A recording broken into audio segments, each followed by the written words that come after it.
안녕하세요. 더 트레이딩 주식TV의 해반장입니다. 2022년 처음으로 인사드리게 되었는데요. 조금이나마 다음 주 매매에 도움이 되시길 바라며 1월 7일 금요일 시간의 특징주와 주말 이슈 살펴보겠습니다. 지난 금요일 시간회에서 바이오리더스가 이론상 모든 암을 치료할 수 있는 항암제의 개발이 진척되어 기술 수출이 급물살을 타고 있다는 뉴스로 시간의 상한가로 마감했습니다. 다국적 제약사와 라이센싱 아웃에 대한 구체적 논의가 진행 중이라고 하는데요.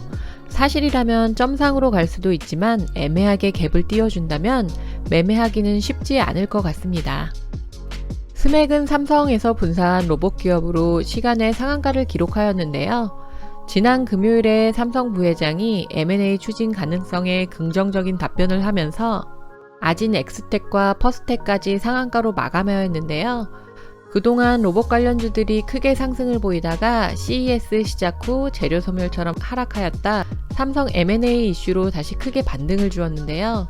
월요일에 또 한 번 시세를 줄 수 있을지 지켜봐야겠습니다. 퍼스텍은 상한가로 마무리가 되어 있지만 단기 과열에 들어가는 만큼 주의해서 매매할 것으로 보입니다. 에디슨 EV도 시간외에서 3%가량 상승 마감하였는데요. 내일인 10일 쌍용차 인수 본계약을 체결한다고 합니다. 하지만 쌍용차에서 이를 부인했다고 하는데요. 그동안 쌍용차 인수로 급등락을 반복해 왔는데요. 본계약을 체결한다면 재료 소멸이 될 수도 있으니 매매를 하시려면 신중하게 접근하셔야 할 것 같습니다. 이번 주 지수 하락 동안에 메타버스, NFT 게임주들도 하락이 컸었는데요. 이재명 후보 측에서 컴투스 홀딩스를 지난 금요일 방문하면서 위메이드 맥스, 위메이드, 컴투스 홀딩스 등 P2E 관련주들이 반등이 있었습니다. 위메이드 맥스는 시간 외에서도 3%가량 상승했는데요. 1월 10일 2시에 이재명 후보를 비롯해 더불어민주당 송영길 대표 등이 참석하여 게임 메타버스 특보단 출정식을 열 예정이라고 합니다. 그리고 CES 2022에서 SK스퀘어, SKT, 하이닉스가 3사 시너지를 통해 반도체 5G AI를 융합하는 SK ICT 연합 출범을 선언했다고 합니다. 1조를 투자할 예정이라고 하고 현대차, KT, 한컨그룹 등도 계속 로봇과 AI 메타버스에 관련된 뉴스가 나오고 있네요. 그리고 유명 웹툰 나 혼자만 레벨업 작품 2종이 12일에 NFT로 판매된다고 하는데요. 계속 시장에 이슈가 있는 만큼 메타버스, NFT, 게임 관련주들 흐름 체크해봐야 할 것 같습니다. 그리고 대형 IPO인 LG에너지 솔루션이 11일, 12일에 기관 수요 예측이 있는데요. 18일에서 19일 일반 투자자 대상 청약 신청이 있고 27일 상장한다고 합니다. LG에너지 솔루션은 LG화학이 물적 분할을 해서 100% 지분을 가지고 있다고 하는데요. 계속 하락하던 LG화학의 주가가 1월 들어 17%가량 반등하였는데 이번 IPO의 영향도 있어 보입니다.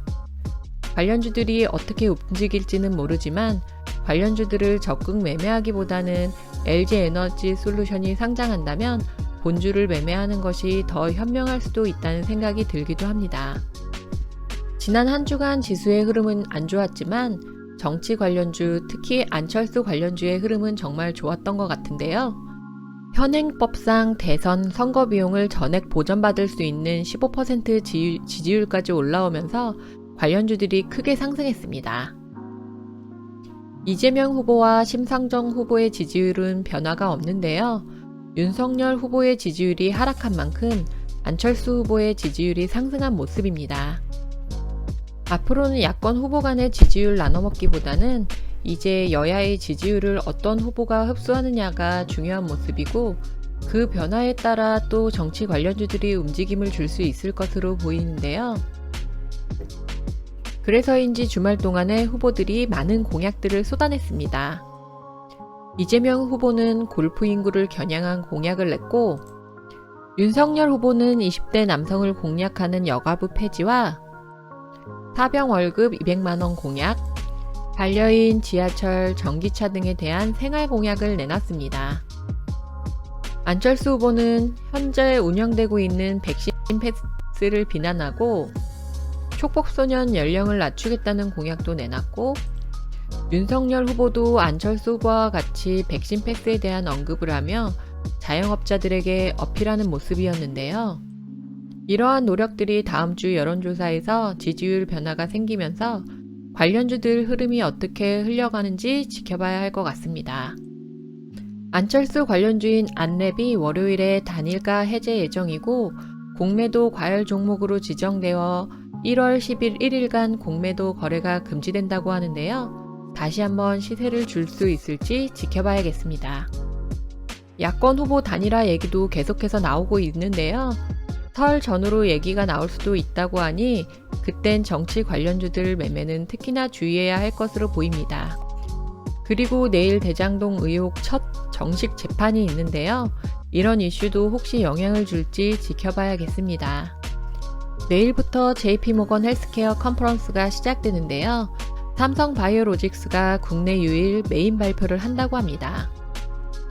SK 바이오사이언스가 코로나19 백신 부스터샷 임상도 개시했다는 뉴스와 SK가 미 바이오 위탁 생산 업체에 4,200억 원을 투자했다는 뉴스도 있습니다.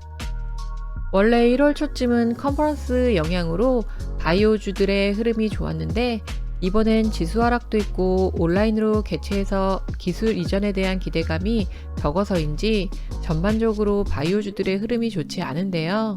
좋은 뉴스가 있어 시장에 관심을 받게 된다면 그때 매매에 임하는 것이 좋을 것 같습니다. 뉴스를 좀 더 자세히 보시고 싶으신 분들은 더 트레이딩 카페의 시간의 특징주에 같이 업로드할 예정이니 참고하시길 바랍니다. 2022년 첫 주가 지났는데요. 지수가 좋지 않아 힘드셨던 분들도 계실 텐데 이번 주말에는 모두 잊으시고 다음 주에 뜨거운 매매로 빨갛게 타오르는 계좌 만드시길 바랍니다. 감사합니다.